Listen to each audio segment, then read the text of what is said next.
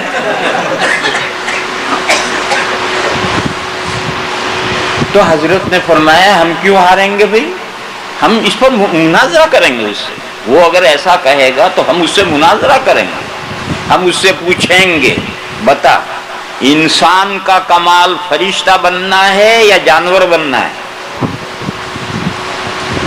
اگر وہ کہے کہ جانور بننا کمال ہے تو ہم کہیں گے کر ہاتھی سے مناظرہ، کر گینڈے سے مناظرہ، کر فلاں جانور سے، جو بڑے بڑے جانور ہیں ہم کہیں گے بڑے جانور ہے، کر مناظرہ، کون جیتتا ہے، تو جیتتا ہے یا یہ جیتتے۔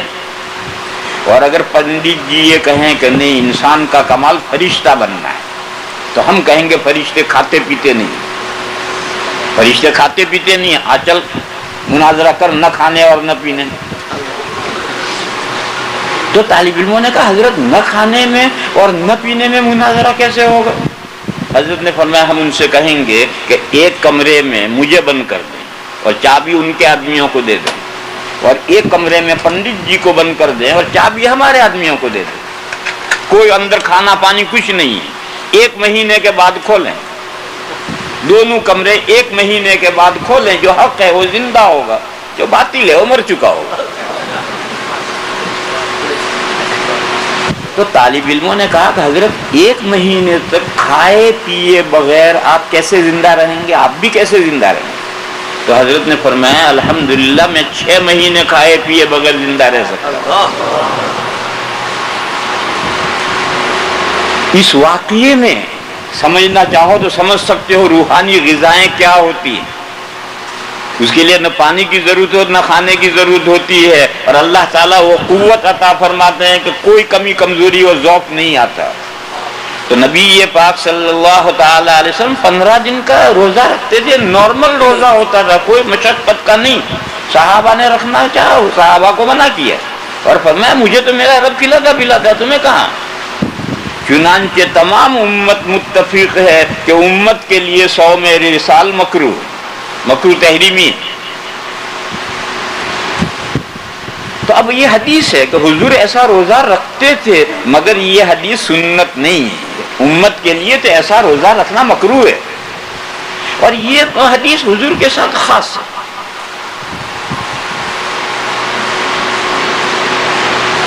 یہ تو آپ ہر مسلمان جانتا ہے کہ نبی پاک صلی اللہ تعالی علیہ وسلم کے لیے 4 بیویوں تک تحدید نہیں تھی، جتنی چاہیں حضور شادیاں کر سکتے تھے، اور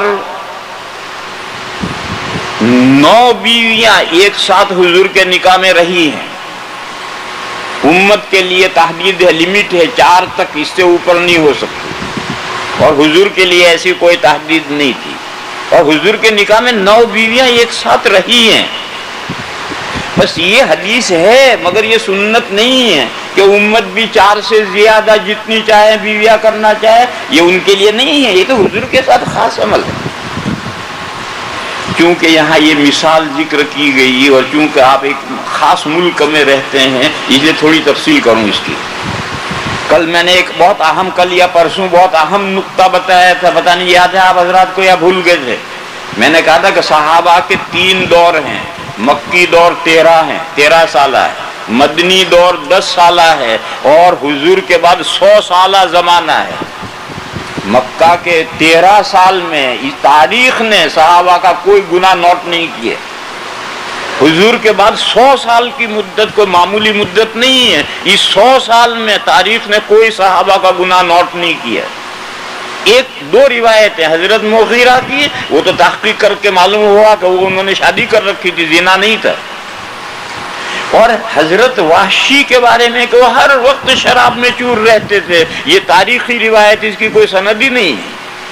اور خلفائے راشدین کا دور ہے، خلفائے راشدین کے دور میں اگر کوئی مسلمان ہر وقت شراب کے نشے میں چور رہے اور اس پر شراب کی سزا جاری نہ ہو، کیسے ہو سکتا ہے؟ تو ممکن ہی نہیں، اس لیے جھوٹی روایت ہے۔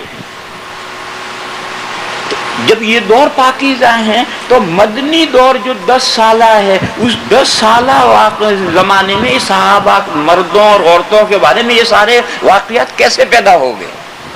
اگر کوئی عقل ہے تو آدمی سوچ سکتا ہے کہ یہ تکوینی واقعات ہیں، احکام نازل کرنے ہیں، قانون نازل کرنا ہے، اس کے لیے واقعات بالقصد رونما کیے گئے ہیں، اور جس وقت صحابہ سے وہ گناہ ہوئے ہیں ان کے قلوب کا حال وہ ہے جو حدیثوں میں آیا ہے۔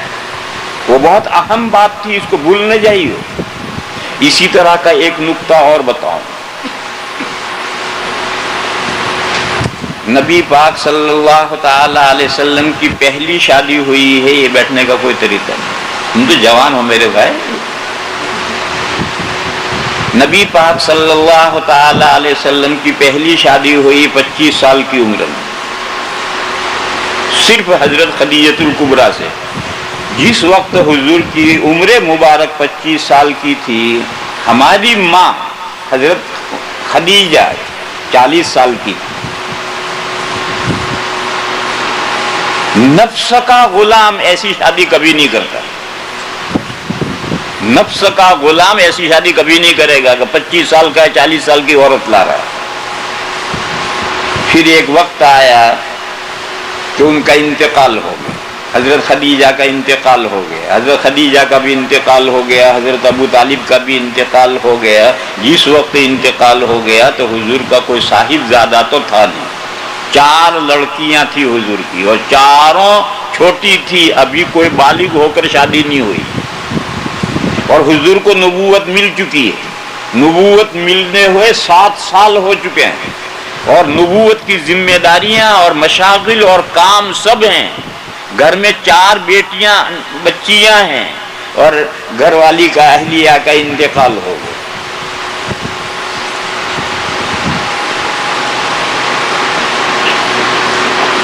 خاندان کے لوگوں نے حضور کو مشورہ دیا کہ یا رسول اللہ دوسرا نکاح کر لیجئے تاکہ دوسری بیوی آئے تو گھر کو سنبھالے، بچیوں کو سنبھالے۔ آپ تو صبح سے شام تک اپنے کام میں رہتے ہیں، ان بچیوں کو کون دیکھے گا؟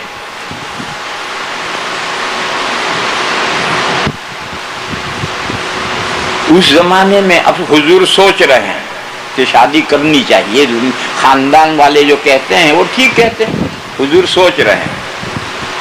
ایک بڑی عمر کی خاتون تھی، حضرت سودا رضی اللہ تعالی عنہا، ان کی حضور کے نکاح میں آنے سے پہلے 2 نکاح ان کے ہو چکے ہیں، دونوں شوہر وفات پا چکے ہیں اور بیوہ ہیں۔ حضرت خدیجہ الکبریٰ بھی جب حضور کے نکاح میں آئی ہیں تو بیوہ تھیں، ان کا پہلے نکاح ہوا تھا جس سے شوہر مر گیا تھا، تو پہلی بیوی بھی بیوہ تھی اور حضور سے 15 سال عمر میں بڑی تھی۔ یہ دوسری بیوی جو آئیں یہ بھی حضور کے عمر میں برابر تھی یا بڑی تھی، اور ان کے بھی 2 نکاح ہو چکے تھے اور یہ بیوہ تھی۔ چنانچہ حضور نے ان سے نکاح کیا اور حضرت سودا نے حضور کے گھر میں آ کر حضور کا گھر سنبھال لیا۔ اسی زمانے میں ایک واقعہ پیش آیا، حضور خواب دیکھتے ہیں، ایک شخص خواب میں ایک ریشمی کپڑا تہ بتہ لا کر حضور کے سامنے رکھتا ہے، یہ خواب ہے۔ اس نے کہا، وہ فرشتہ ہے، اس نے کہا یا رسول اللہ آپ اس کپڑے کو کھولیے۔ حضور نے کپڑا کھولا تو اندر حضرت عائشہ نظر آ رہی ہے۔ اب حضرت عائشہ 6 سال کی عمر ہے، اب حضرت ابو بکر کی بیٹیاں اور حضور کا روز آنا جانا ہے، حضور حضرت عائشہ کو جانتے ہیں، حضور کے سامنے ہے وہ، اس کپڑے کے اندر حضرت عائشہ نظر آ رہی ہیں. وہ فرشتہ کہتا ہے یا رسول اللہ یہ آپ کی بیوی ہے. خواب ختم. اب حضور سوچتے ہیں کہ کیا خواب ہو. نبی کا خواب وہی ہوتا ہے, نبی کا خواب وہی ہوتا ہے, لیکن خواب کی تعبیر ہوتی ہے. جیسے ہمارے خوابوں کی تعبیر ہوتی ہے, نبی کے خواب کی بھی تعبیر ہوتی ہے. وہ وہی ہوتا ہے مگر تعبیر ہوتی ہے. حضور کی تعبیر سمجھ میں نہیں آ رہی. کیوں؟ کبھی 6 سال کی بچی ہے, اس سے نکاح کرنا اور بیوی بن کر آ ہی نہیں سکتی.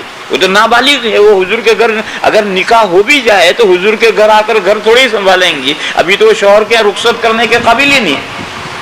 تو حضور سوچ رہے ہیں کہ کیا حکم ہے, یہ کیا اشارہ ہے. 1-2 دن کے بعد میں پھر یہی خواب دیکھا حضور نے. خواب ختم. 1-2 دن کے بعد پھر یہی خواب حضور نے دیکھا.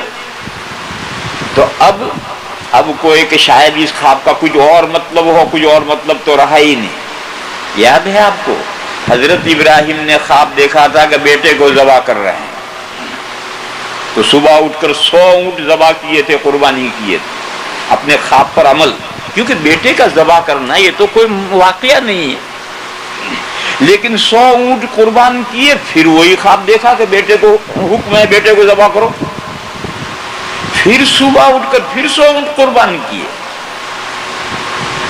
اس کے بعد پھر تیسری مرتبہ یہ خواب دیکھا. تو اب حضرت ابراہیم سمجھ گئے کہ نہیں, یہ خواب کا جو کہا جا رہا ہے یہی مقصود ہے, اور وہ جو اونٹ ذبح کر رہے ہیں یہ مقصود نہیں ہے. تب حضرت ابراہیم علیہ السلام نے حضرت اسماعیل کو ذبح کرنے کے لیے لے کر گئے تھے. تو ایسا ہی سیم واقعہ پیش آیا. یہ خواب دیکھا, حضور سوچ رہے ہیں اس کی کوئی تعبیر ہوگی. پھر وہی خواب دیکھا, پھر سوچ رہے ہیں اس کی کوئی تعبیر ہوگی. پھر تیسری مرتبہ وہی خواب دیکھا. تو اب تو یہ یقین ہو گیا کہ اس کی کوئی تعبیر نہیں, یہی واقعہ ہے. تو حضور نے یہ فرمایا کہ ان کان من عند اللہ یمضی, اگر یہ اللہ کے یہاں سے طے ہے تو اللہ اس کو کوئی شکل بنائے. یہ 3 مرتبہ خواب آ کر ختم ہو گئے. ادھر کیا ہوا؟ جب حضور کی پہلی بیوی صاحبہ کا انتقال ہو گیا اور خاندان والوں نے مشورے دینے شروع کیا کہ آپ شادی کیجئے اور آپ تاکہ بیوی آ کر گھر سنبھالے, اور آپ نے ایک بڑی عمر کی عورت سے شادی کر لی. تو حضور کے جو جان نثار دوست تھے ان میں حضرت ابو بکر بھی تھے اور حضرت عمر بھی تھے. وہ سوچ رہے ہیں کہ اب بہت اچھا موقع آیا ہے, مگر اس وقت حضرت عمر کے پاس تو کوئی لڑکی تھی نہیں. حضرت ابو بکر کے پاس لڑکی تھی, 2 لڑکیاں تھیں, ایک کی شادی ہو گئی تھی اور دوسری لڑکی 6 سال کی تھی. انہوں نے یہ سوچا کہ میں اس لڑکی کا حضور سے نکاح کر دوں. یہ دوسری بیوی حضرت سودا جو نکاح میں آئی ہیں, یہ کچھ زیادہ دن تو بیچاری بوڑھی ہیں, زیادہ دن تھوڑے رہیں گے. کچھ دنوں کے بعد میں جیسے حضرت خدیجہ چلی گئیں یہ بھی چلی جائیں گی. اس وقت تک عائشہ بڑی ہو کر گھر سنبھالنے کے قابل ہو جائے. یہ پلان تھا حضرت ابو بکر کے دماغ میں. چنانچہ انہوں نے پیشکش کی کہ یا رسول اللہ آپ عائشہ سے شادی کر لیجیے. تو حضور اس سے 3 مرتبہ اس سے پہلے یہ خواب دیکھ چکے ہیں. تو حضور نے ہاں بھر لی اور حضور کا حضرت عائشہ سے نکاح ہو گیا. بس نکاح ہو کر بات ختم ہو گئی. اب حضرت عائشہ حضور کے گھر بھیجے جانے کے قابل تھوڑی ہیں. نکاح ہو گیا, نکاح ہو کر بات ختم. پلان ان کے ذہن میں یہ ہے کہ بوڑھی عورت ہیں, یہ ابھی سال 2-4 سال 5 سال کے بعد میں یہ نہیں رہیں گی تو وہاں تک عائشہ بڑی ہو کر حضور کا گھر سنبھالنے کے قابل ہو جائیں.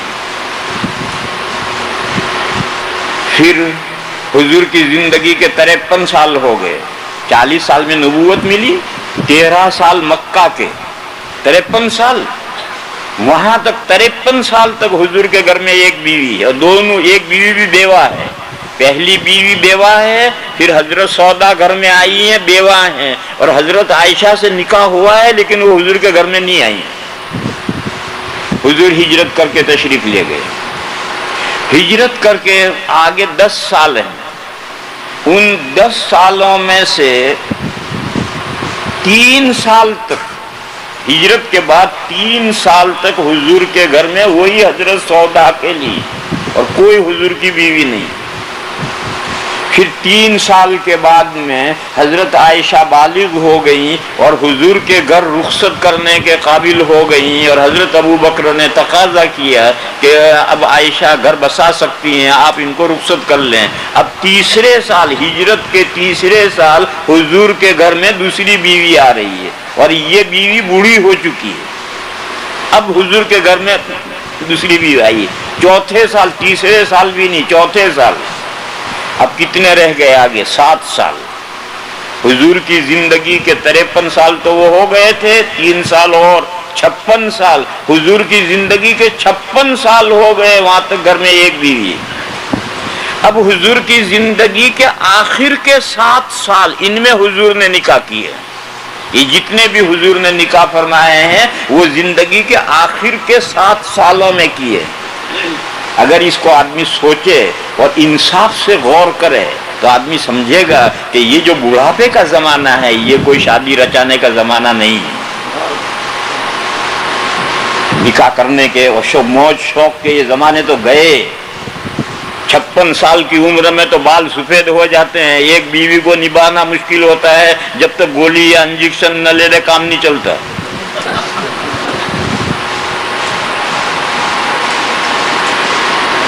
پھر حضور نے جو یہ زندگی کے آخری 7 سال میں نکاح کیے ہیں، کیوں کیے ہیں؟ 3 مقصد سے کیے ہیں۔ 3 مقصد سے کیے ہیں: ملت کی ضرورت کے لیے، ملک کی ضرورت کے لیے، اور شخصی ضرورت کے لیے۔ ملی، ملکی اور شخصی ضرورتوں کے لیے کیے۔ میں سارے نکاحوں کی تفصیل کروں گا تو بہت لمبی بات ہو جائے گی، میں ہر ایک کی ایک مثال دوں۔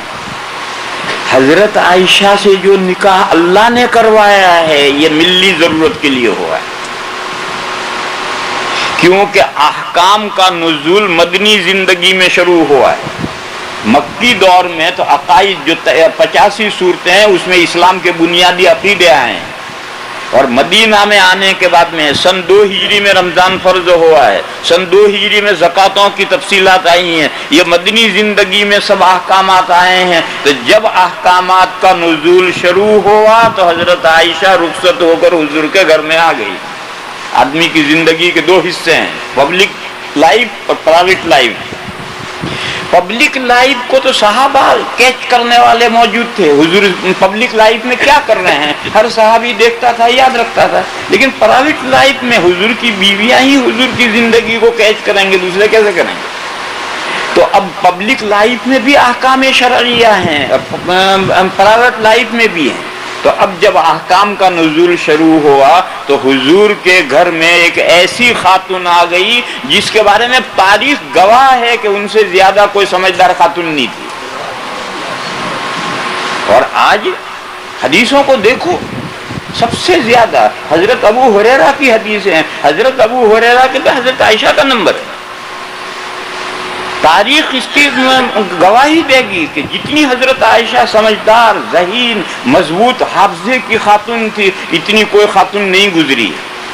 ایسی خاتون اللہ نے حضور کے گھر میں پہنچائی ہے، حضور نے نہیں لائے، اللہ نے خواب دکھائے، یوں تقریب بنی، اور یوں جب نزول احکام کا شروع ہوا تو حضرت عائشہ حضور کے گھر میں آ گئے، اور حضور کی پرائیویٹ زندگی کا 90% حضرت عائشہ نے ریکارڈ رکھا ہے۔ تو یہ ملی ضرورت ہے، ملت اسلامیہ کی ضرورت کے لیے اللہ تعالیٰ نے حضرت عائشہ کو حضور کے گھر میں پہنچایا ہے۔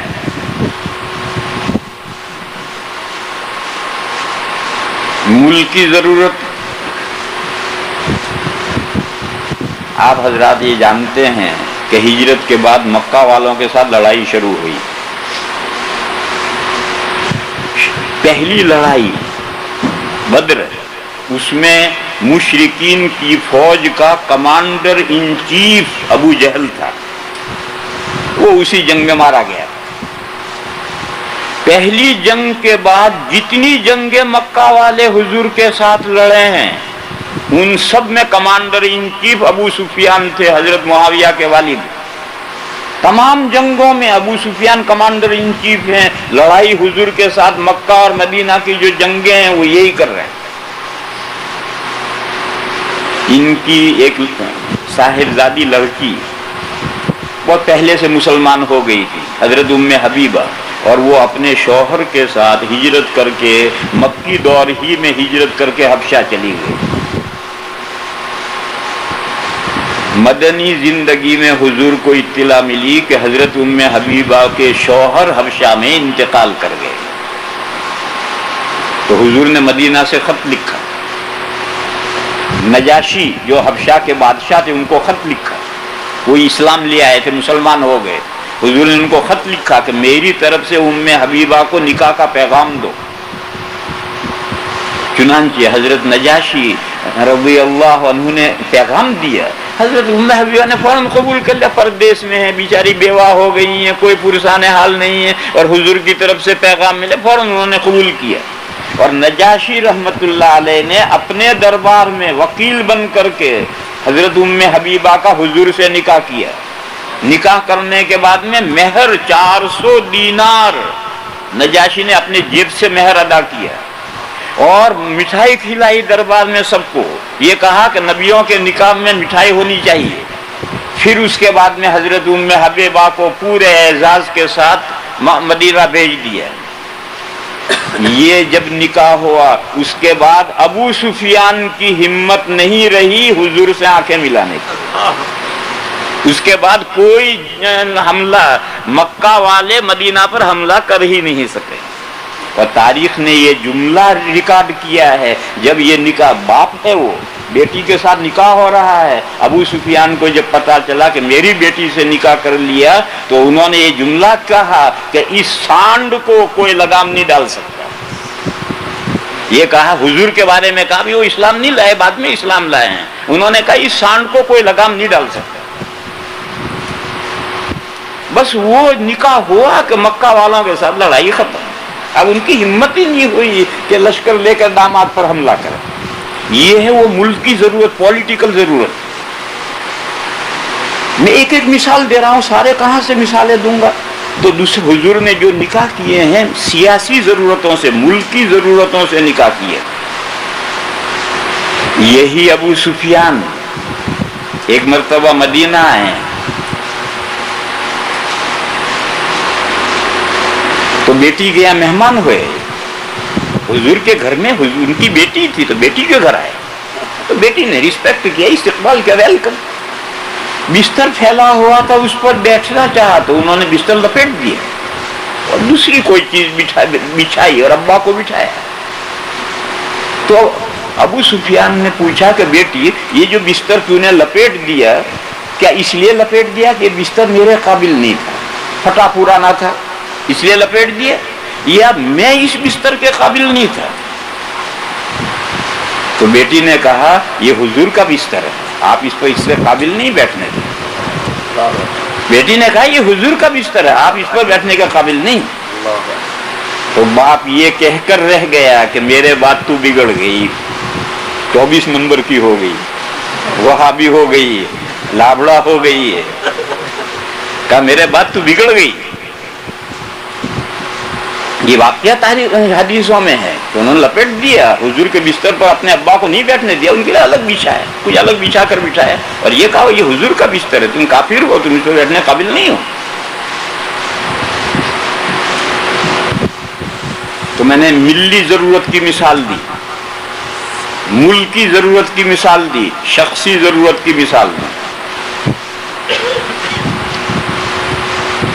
بڑی لمبی تفصیل ہے۔ نبی پاک صلی اللہ تعالی علیہ وسلم کی پھوپھی زاد، حقیقی پھوپھی زاد بہن ہے حضرت زینب۔ حضور نے اپنے متبنہ حضرت زید ابن حارثہ ان کا پیغام بھیجا، وہ ان پر غلامی کا داغ تھا تو تیار نہیں ہوئی۔ قریش کی عورت ہے، اونچے خاندان کی عورت ہے، اور ایک ایسا آدمی جو غلام رہ کر آزاد ہوا ہے اسے نکاح کرنے کے لیے تیار نہیں ہوئی، مگر حضور نے پیغام بھیجا تھا۔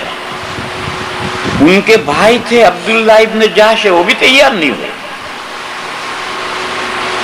اللہ کا حکم نازل ہوا، ما کان لمؤمن ولا مؤمنۃ اذا قضى الله ورسوله امرا ان يكون لهم الخيرة من امرهم آیت نازل ہوئی کہ کسی مومن کے لیے اور کسی مومنہ کے لیے یہ حق ہے ہی نہیں کہ اللہ اور اللہ کے رسول کوئی بات طے کر دیں تو انہیں اختیار باقی رہے، کوئی اختیار باقی نہیں رہے۔ جب یہ آیت نازل ہوئی تو حضرت زینب اور ان کے بھائی دونوں تیار ہو گئے اور حضرت زید سے نکاح ہو، مگر نکاح ہونے کے بعد بھی میاں بیوی میں نباہ نہیں ہوا۔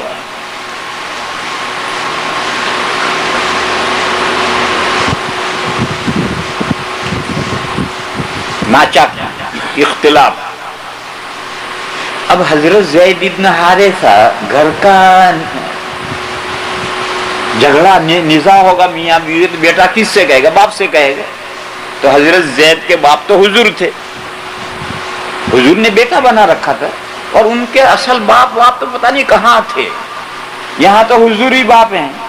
اور جب لڑکا اور بیوی میں، بہو میں اور لڑکے میں اختلاف ہو تو بہو بھی اپنے خسر سے ہی جھگڑا اپنا کہتی ہے اور بیٹا بھی اپنے باپ سے کہتا ہے۔ تو حضرت زید بار بار حضور سے کہتے تھے یا رسول اللہ میرا اس عورت کے ساتھ نباہ نہیں۔ حضور سمجھاتے تھے کہ اللہ کے بندے، میرے حکم سے اپنی مرضی کے خلاف تمہارے ساتھ اس نے نکاح کیا ہے، اگر تم اسے چھوڑ دو گے تو اس کے لیے تو ڈوب مرنے کی بات ہوگی، طلاق دو گے تو اس کے لیے ڈوب مرنے کی بات ہوگی۔ تو حضرت زید رک جاتے تھے، پھر چند دن گاڑی چلتی تھی، پھر جھگڑا ہوتا تھا، پھر وہ کہتے تھے، حضور پھر سمجھاتے تھے۔ لیکن چند مرتبہ کے بعد حضور نے یہ بات محسوس کی کہ اب یہ بیل منڈے چڑھنے والی نہیں، یہ فیملی اب پنپے گی نہیں۔ نظر یہ آ رہا ہے کہ یہ شوہر بیوی کو طلاق کسی نہ کسی دن دے دے گا۔ جب یہ بیوی کو طلاق دے گا تو حضرت زینب کی اشک شوئی کا کیا طریقہ ہے؟ اشک مانے آنسو، شوئی دن مانے دو ڈالنا، ان کے آنسو پوچھنے کا کیا طریقہ ہے؟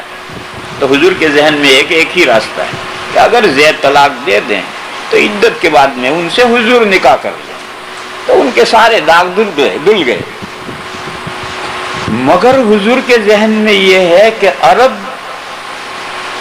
زمانے جاہلیت سے عربوں میں یہ جو ایڈوپشن میں جو لڑکا یا لڑکی گود لیے جاتے ہیں، یہ حقیقی لڑکے لڑکی کی طرح ہوتے ہیں۔ آج بھی دنیا میں اسلام کے علاوہ دیگر مذاہب میں ایڈوپشن کی صورت میں اس کو حقیقی لڑکا لڑکی سمجھتے ہیں، اور حقیقی لڑکے کی بیوی بہو ہے، بہو سے نکاح نہیں ہو سکتا، اور عربوں کے یہاں یہ نکاح ناجائز تھا، اسلام میں یہ حکم نہیں ہے۔ مگر حضور سوچتے ہیں کہ اگر میں نکاح کروں گا تو طوفان کھڑا ہوگا، لو اپنی بہو سے اپنے گھر میں لے آئے۔ اسلام میں نہیں بہو، وہ نبی ہے اور نکاح جائز ہے، مگر دنیا کو کیا کہیں گے؟ تو حضور کے ذہن میں یہی ایک واحد راستہ ہے ان کی اشک شوئی کا، اور ساتھ میں پروپیگنڈے کا بھی ڈر ہے اور خطرہ ہے۔ بہرحال ہوتے ہوتے ایک دن جھلا کر تنگ آ کر حضرت زید نے طلاق دی۔ طلاق دے کر کے وہ نکل گئے۔ آج کل ہمارے معاشرے میں، ہماری سوسائٹی میں یہ ہے کہ جب شوہر بیوی کو طلاق دیتا ہے تو بیوی میکے چلی جاتی ہے اور گھر میں شوہر رہتا ہے۔ یہ غلط طریقہ۔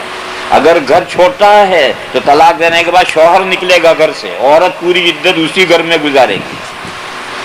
قرآن کریم میں ہے لا تخرجوہن من بیوتہن ولا یخرجن الا ان یاتین بفاحشۃ مبینہ۔ طلاق کے بعد میں عورتوں کو گھروں سے مت نکالو، اور وہ عورتیں خود نکلیں نہ، مگر یہ کہ صریح بے حیائی کا ارتکاب کریں، یعنی شوہر کے گھر میں سے نکل کر میکے چلے جانا، یہ فاحشہ مبینہ ہے، صریح بے حیائی ہے۔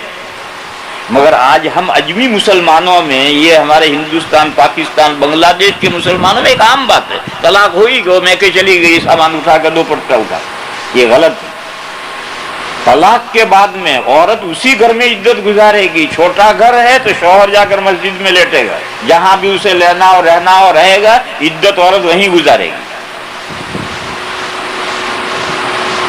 تو جب عدت پوری ہوئی تو حضور نے اللہ کے یہاں سے وحی نازل ہوئی، سورہ احزاب میں آیتیں ہیں، اور اس وحی میں حضور کو یہ کہا گیا کہ ہم نے آپ کا نکاح حضرت زینب کے ساتھ کر دیا، زوجناکا۔ پھر اس وحی کے مطابق حضور نے منگنی بھیجی، حضرت زینب نے قبول کی، پھر حضور کا باقاعدہ نکاح ہوا، پھر وہ حضور کے گھر آئیں، پھر حضور نے ولیمہ کیا۔ یہ میں نے بہت شارٹ کر دیا اسے۔ یہ نکاح یہ شخصی ضرورت سے ہوا تھا، حضرت زینب کی ضرورت سے ہوا تھا۔ ان کے اوپر جو داغ لگے تھے، پہلا داغ غلام کی بیوی بننا، اور دوسرا داغ غلام نے بھی نہیں رکھا، طلاق دے دی۔ یہ داغ دھونے کے لیے، ان کی اشک شوئی کے لیے حضور نے نکاح کیا۔ یہ میں نے 3 مثالیں دی۔ اب آگے آپ غور کر لیں، یہ جو حضور نے اپنی زندگی کے پچھلے 7 سال میں جتنے نکاح کیے ہیں، یہ 3 مقاصد سے کیے ہیں۔ ملی ضرورت سے کیے ہیں، ملکی ضرورت سے کیے ہیں، اور شخصی ضرورت سے کیے ہیں۔ جب یہ 3 ضرورتیں ہیں تو ان 3 ضرورتوں کی تو لمٹ نہیں ہے۔ میری اپنی پرسنل ضرورت، اس کی تو لمٹ ہے، 4 بیویاں کر سکتے، زیادہ نہیں۔ اس امت کے لیے 4 بیویاں، یہ جو امت 4 بیویاں کرے گی تو وہ اپنی پرسنل ضرورت کے لیے کرے گی، اور وہ اتنی ہی نباہ کر سکتا ہے۔ اس سے زیادہ نباہ کر لے، اس سے زیادہ اگر جمع کر لے گا تو کسی کے حقوق نہیں ادا کرے گا، گھر میں مند رکھے گا۔ تو آدمی کی اپنی ضرورت ایک حد تک ہے، اور حضور نے جو یہ نکاح کیے ہیں، حضور نے اپنی ضرورت کے لیے کوئی نکاح نہیں کیا ہے، اور حضور نے اپنی ضرورت کے لیے جو نکاح کیا ہے، پہلا حضرت خدیجہ سے کیا ہے، بیوہ سے، ان کے انتقال کے بعد حضرت سودا سے کیا ہے۔ بس یہ 2 نکاح حضور نے اپنی ضرورت سے کیے ہیں، اور اپنی سے بڑی عمر کی عورتوں سے کیے ہیں، اور اس کے بیواؤں سے کیے ہیں۔ اور یہ جو سارے نکاح ہیں، اس میں حضرت عائشہ کا نکاح اللہ کی طرف سے ہوا ہے۔ ایک بات ذہن میں رہنی چاہیے، صرف یہی حضرت عائشہ کا ایک نکاح حضور نے کنواری عورت سے کیا ہے، اس کے علاوہ جتنی عورتیں حضور کے نکاح میں آئیں سب بیوہ آئی ہیں۔ کنواری صرف حضرت عائشہ آئی ہیں، اور وہ بھی حضور نہیں لائے ہیں، اللہ کی طرف سے وہ حضور کے گھر میں پہنچائی گئی۔ اور بقیہ سارے جو نکاح حضور نے کیے ہیں، یا تو ملک کی ضرورت سے کیے ہیں، ملک کی ضرورت کی کوئی لمٹ تھوڑی ہوتی ہے کہ بس یہاں ضرورت پوری ہوگی، آگے ضرورت پیش آ سکتی۔ ملی ضرورت بھی آگے پیش آ سکتی ہے، شخصی ضرورتیں بھی آگے پیش آ سکتی ہیں۔ اس لیے حضور کے لیے نکاح کی تحدید نہیں تھی۔ اب یہ حضور کے لیے جو تحدید دی تھی، اس کا جو ریزن اور علت ہے، وہ بھی حضور کے ساتھ خاص ہے، امت کے لیے یہ مسئلہ ہے ہی نہیں۔ اس لیے امت کے لیے جو سنت ہے وہ 4 بیویاں ہیں، اس سے زیادہ ایک وقت میں نکاح میں جمع نہیں کر سکتا۔ اور یہ جو حضور کا عمل ہے، یہ سب حدیثیں ہیں، مگر یہ حضور کے ساتھ خاص ہیں، یہ سنت نہیں۔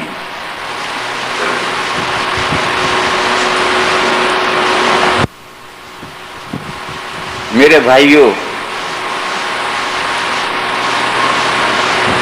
آپ کے کان تو تھکتے نہیں الحمدللہ، مگر میری میں بولتے بولتے میں تو تھکتا ہوں۔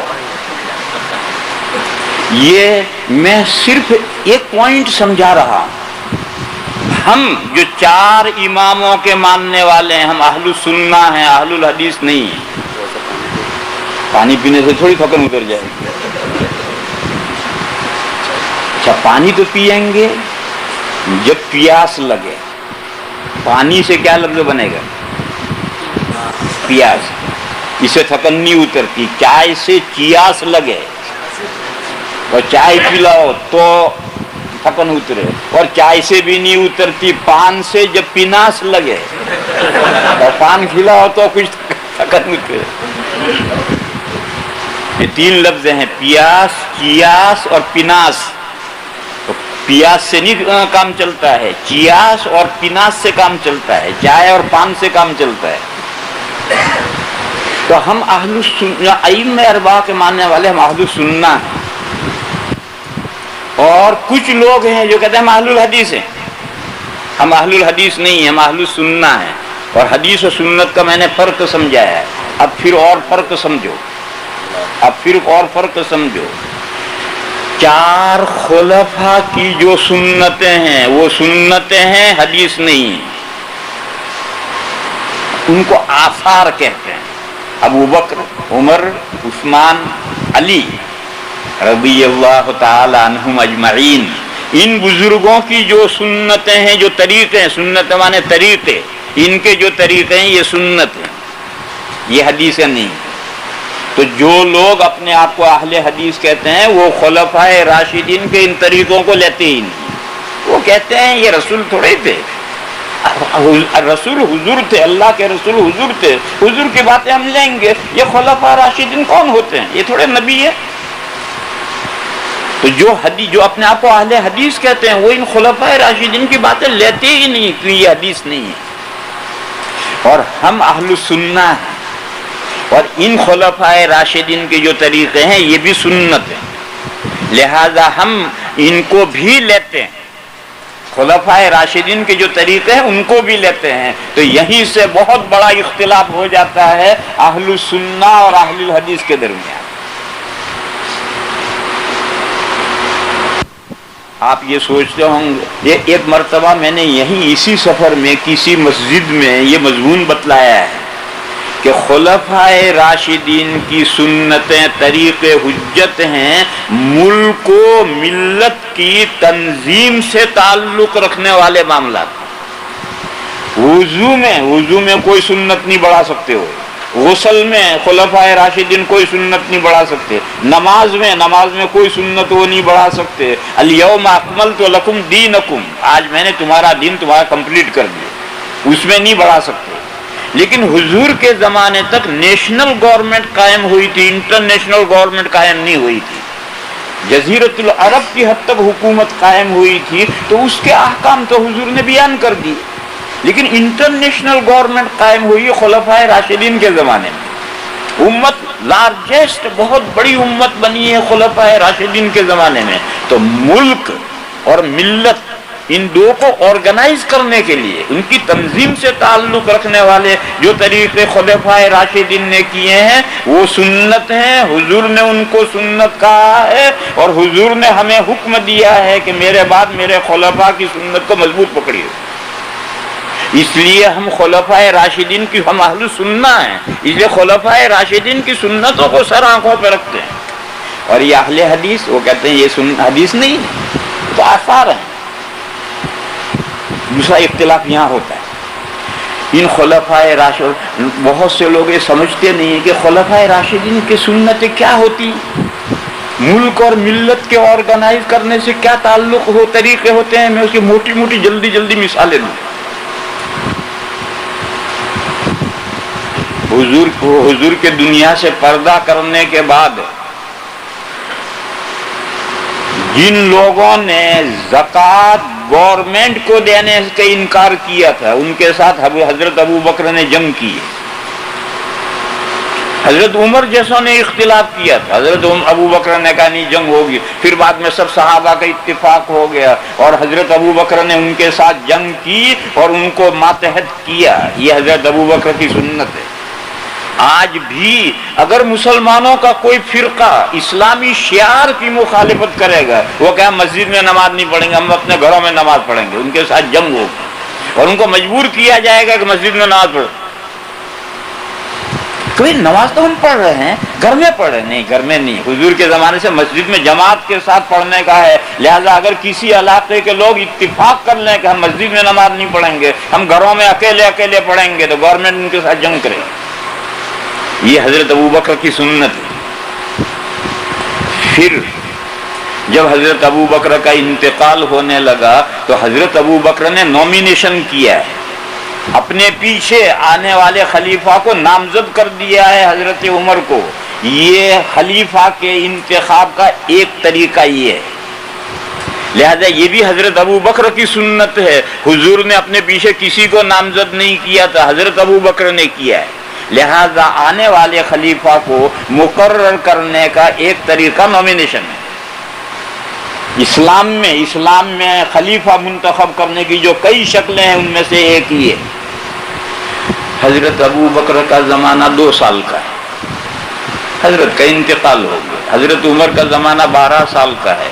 حضرت عمر کے زمانے میں بہت سی باتیں پیش آئی، ان میں سے یہ جو تراویح کا نظام حضرت عمر نے جو 20 رکعت تراویح کا نظام بنایا ہے، یہ ملت کو آرگنائز کیا ہے، یہ ملت کی تنظیم ہے۔ اس سے پہلے لوگ اپنے اپنے طور پر گھروں میں پڑھتے رہتے تھے، اگر وہی حال چلتا رہے گا تو آج 1% بھی کوئی نہیں پڑھے گا، سب عشاء پڑھ کے جا کے سو جائیں گے، گھر میں کون پڑھے گا؟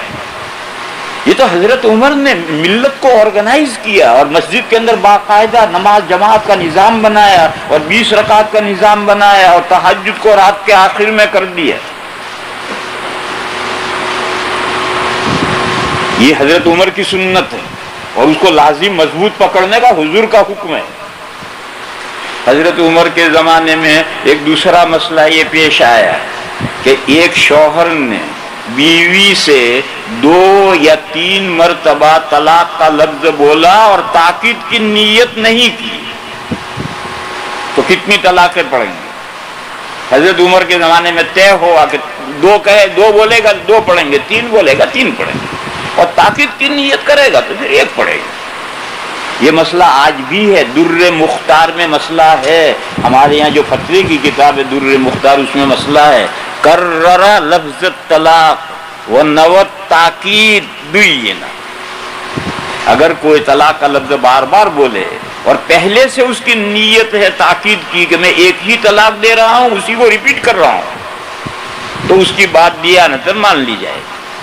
تو وہ مسئلہ تو آج بھی ہے، اگر کوئی پہلے سے تاکید کی نیت کر کے ایک ہی طلاق دینے کے لیے طلاق کا لفظ ریپیٹ کرے، وہ مسئلہ الگ ہے۔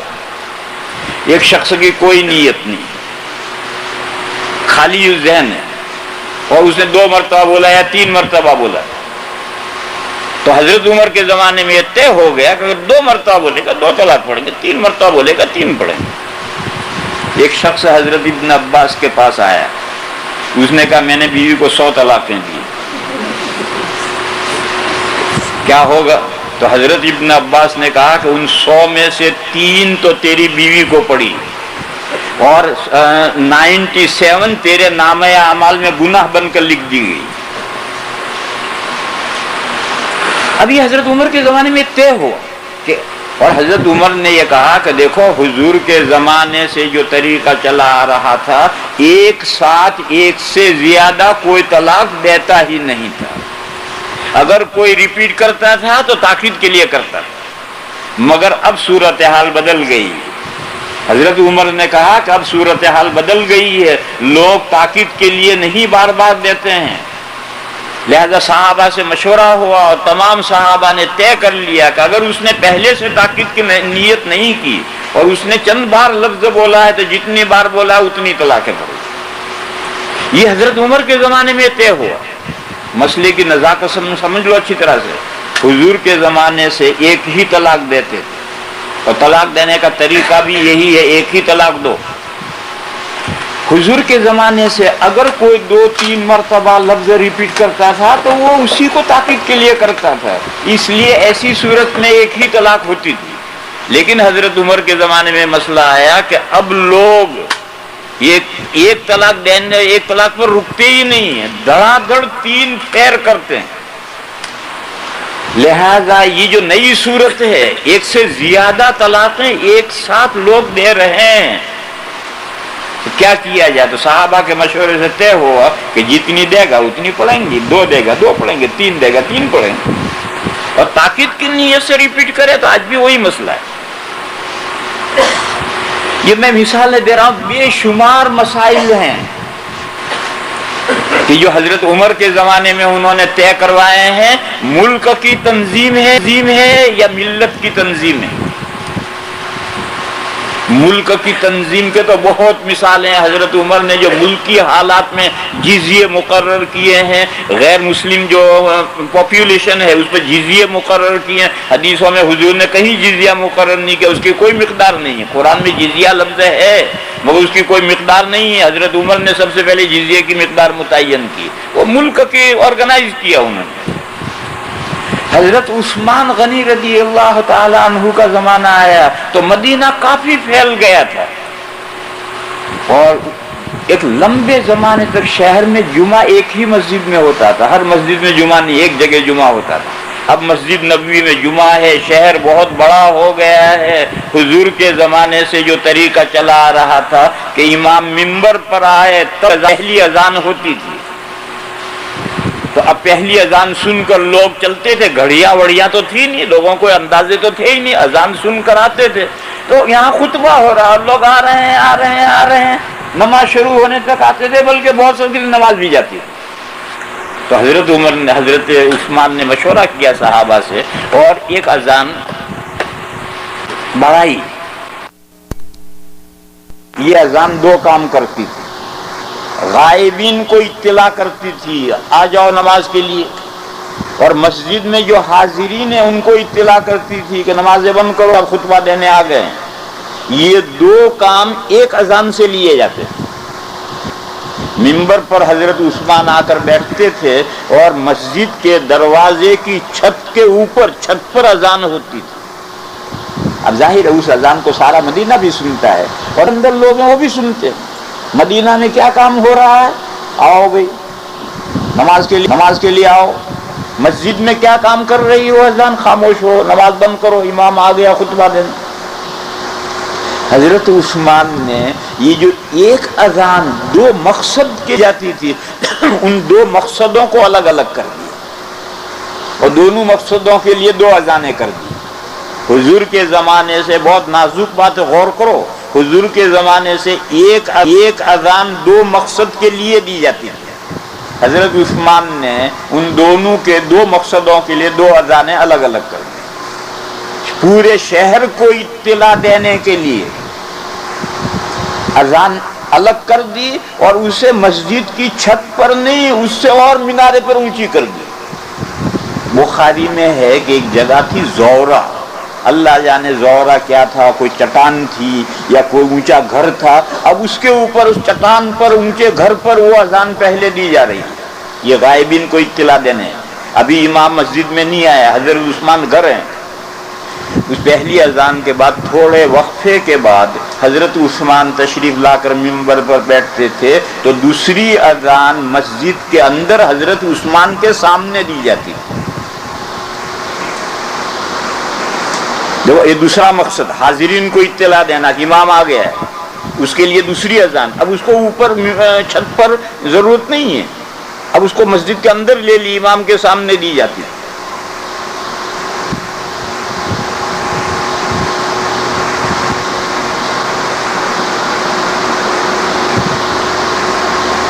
امام کے سامنے کا مطلب ہمارے مسجدوں میں اذان دینے والا امام تو منبر پر بیٹھا ہے، وہ بالکل لگ کر کھڑا ہوتا ہے، اگر اس کے منہ میں سے تھوک نکلے تو امام کے منہ پر گرے گا، اتنا سامنے دیتا ہے۔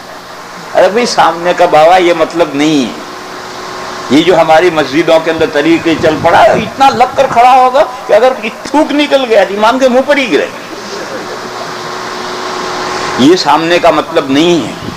یہ سب یہاں علماء بیٹھے ہوئے جو دارالعلوم دیوبند میں پڑھے ہوئے ہیں، دیوبند کی جامع مسجد ہے، جامع مسجد میں اب تو لاؤڈ اسپیکر آ گیا، پہلے لاؤڈ اسپیکر نہیں تھا، بہت بڑی مسجد ہے، جو اس کا کورڈ حصہ ہے اس میں میرے خیال سے کم 20 صفحے ہیں، 20 صفحے ہیں کورڈ حصے میں، اور اتنا ہی بڑا صحن ہے، اس سے بھی بڑا صحن ہے۔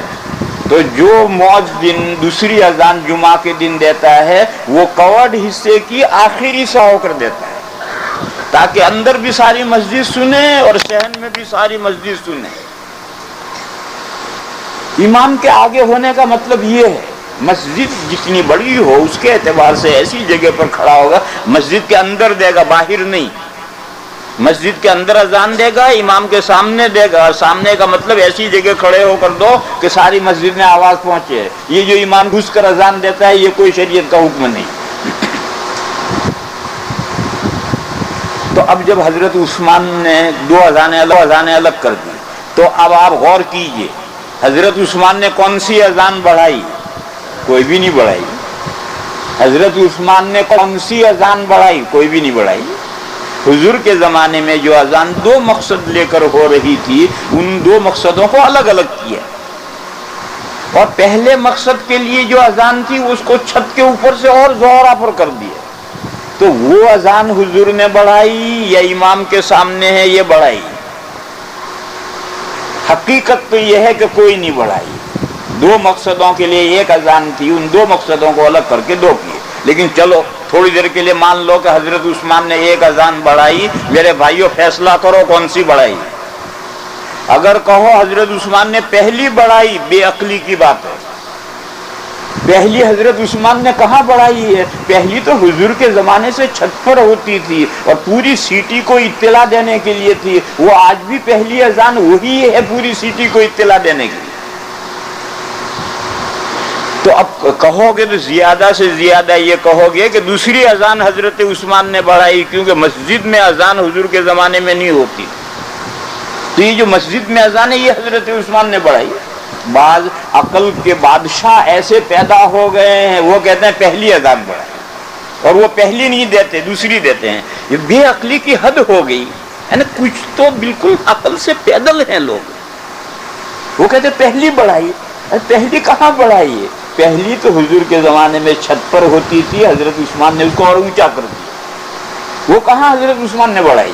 اگر تم کہو کہ بڑھائی تو یہ دوسری کو کہہ سکتے ہو بڑھائی، کیونکہ حضور کے زمانے میں مسجد کے اندر کوئی اذان نہیں ہوتی، حضرت عثمان نے دوسرے مقصد کے لیے مسجد کے اندر شروع، مگر یہ بے عقل کہتے نہیں پہلی بڑھائی۔ تو خیر میں تو سمجھا یہ رہا تھا یہ حضرت عثمان کی سنت ہے، اور یہ ملت کی تنظیم سے اس کا تعلق ہے، یہ ملت کی تنظیم سے اس کا تعلق ہے۔ اور بعد میں اور اس سے آگے بڑھے بغداد، دمشق، بڑے بڑے شہر ہیں، ایک جگہ جمعہ ہو رہا ہے، مسجدیں بڑی بڑی ہیں، مینارے بڑے بڑے ہیں، تو ایک اس مینارے پر اذان دیتا تھا، ایک اس مینارے پر اذان دیتا تھا، دو میناروں پر اذانیں دیتے تھے۔ پھر اور ہوا تو 3-4 مؤذن ایک ساتھ اذانیں دیتے تھے۔ پھر مسجد کے اندر جو امام کے سامنے وہ بھی 3-4 مؤذن، ایک بڑی وہاں دے رہا ہے، ایک وہاں دے رہا ہے، ایک وہاں دے رہا ہے، ایک وہاں دے رہا ہے۔ اور کتابوں میں لکھا ہے اذا سکت المؤذنون، جب اذانیں دینے والے خاموش ہوتے تھے تو امام کھڑا ہوتا۔ تو یہ زمانے کے تقاضوں سے بڑھتا گیا، اب لاؤڈ اسپیکر آ گیا تو ساری بات ختم ہوئی۔ مجھے تو مثالیں دینی کہ حضرت عثمان کے زمانے کی سنتیں کیا ہیں۔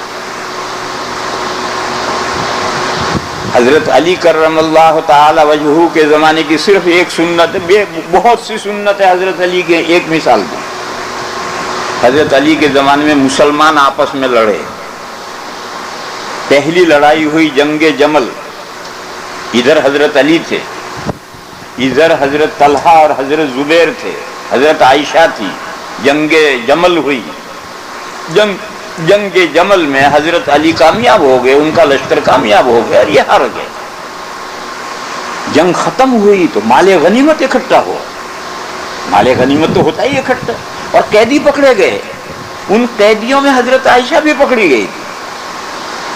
اب حضرت علی کی فوج نے مطالبہ کیا مال غنیمت تقسیم کرو، ان کا مطالبہ صحیح تھا۔ حضرت علی نے تقریر کی اور لوگوں سے کہا اگر مال غنیمت تقسیم ہوگا تو جو قیدی ہیں وہ بھی غلام باندی بنیں گے، دونوں کا ایک حکم ہے، اگر مال غنیمت تقسیم ہوگا تو جو قیدی ہیں وہ بھی تو غلام باندی بنیں گے۔ حضرت علی نے فرمایا تم میں کون منحوس ہے جو حضرت عائشہ کو اپنی باندی بنائے گا؟ حضرت عائشہ بھی تو قیدیوں میں، تو حضرت نے سوال کیا تم میں کون منحوس ہے جو حضرت عائشہ کو اپنی باندی بنائے گا؟ چپ، سناٹا، اور طے ہو گیا کہ مسلمان آپس میں لڑیں گے تو ان کا مال غنیمت نہیں ہوگا، ان کے قیدی غلام باندی نہیں ہوں گے۔ اور حضرت علی نے پورے اعزاز کے ساتھ حضرت عائشہ کو مدینہ بھیج دیا، اور جتنے آدمی مارے گئے تھے ان کا سارا سامان ان کے ورثاء تک پہنچایا، اور یہ طے ہو گیا قیامت تک کے لیے کہ مسلمان آپس میں لڑیں گے تو ان کا مال غنیمت نہیں ہوگا، ان کے قیدی غلام باندی نہیں ہوں گے۔ یہ حضرت علی کی سنت ہے، اور اسی سنت پر سب کو عمل کرنا ہے، اس کے علاوہ قرآن و حدیث میں کوئی دلیل نہیں ہے۔ تو میرے بھائیوں میں کہہ ہی رہا تھا کہ ہم اہل سنہ ہیں، ہمارے نزدیک خلفائے راشدین کی سنتوں کی وہی اہمیت ہے جو آقا مدنی کی سنتوں کی ہے، اور جو اہل حدیث ہیں ان کے یہاں خلفائے راشدین کی سنت کوئی چیز نہیں ہوتی ہے، وہ کہتے ہیں یہ حدیث ہے، نہیں، حدیث تو حضوری کی، تو ہمارا ان کے ساتھ، ہم ہیں اہل السنہ، وہ ہیں اہل الحدیث، یہ جو بنیادی اختلاف ہو رہے ہیں اس کے اثرات پڑے ہیں آگے۔ پھر اگلا جملہ ہے ہم ہیں اہل السنہ والجماعہ، وہ ہیں اہل الحدیث، بس آگے کچھ نہیں۔ اور ہم ہیں اہل السنہ والجماعہ، تو اہل السنہ کا مطلب تو میں نے سمجھا دیا، اب والجماعہ کا کیا مطلب ہے وہ انشاءاللہ کل عرض کروں گا۔ وآخر دعوانا ان الحمدللہ۔